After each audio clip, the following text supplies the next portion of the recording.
Okay, in the last video, we talked about how to make sure your fork stays up to date with the upstream master. And that's great. And one of the reasons you may want to do that is because whatever you submitted in your PR is so critical to your workflow that you can't wait till it gets merged. You need it now. And potentially, maybe the maintainer doesn't merge your change and you need it. So if that's the situation that you're in, you can actually use your fork instead of using the main repository.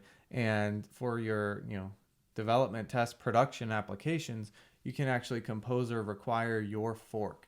So if that's something you might need to do, let me show you how to do that right now. So let's go back to that fresh Laravel project that we had from before. So here we have the command line, and let's also open it in PHP Storm, and let's go here. Now, if you remember way back to the beginning of the training where we updated our composer.json to reference this local repository. This is how we symlinked from our local to the local version of our Livewire to our local project.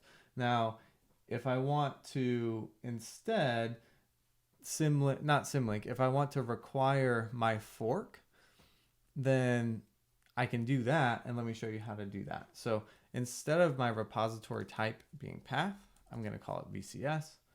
And then for my URL, I'm going to put my version of Livewire, which is this right here. So let's go back and put that there. And I don't need .git. So I'm just going to leave it like that. And then for the requirement up here, again, we're going to leave it as dev master. So let me do a composer update and show you how this works. Okay, so you can see here that it's done now, and this can take a while. So don't worry if it's taking a long time. That's not just your machine. So it removed my symlink. It says the source is still present.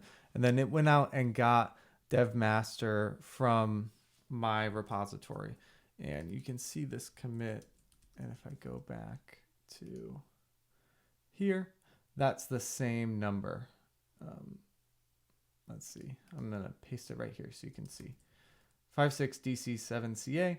That's the same one. So this is how you can tell it's not getting the Livewire repository. It's pulling it down from my fork. So again, if you need to do that, that's a nice easy way to use your fork instead of the original.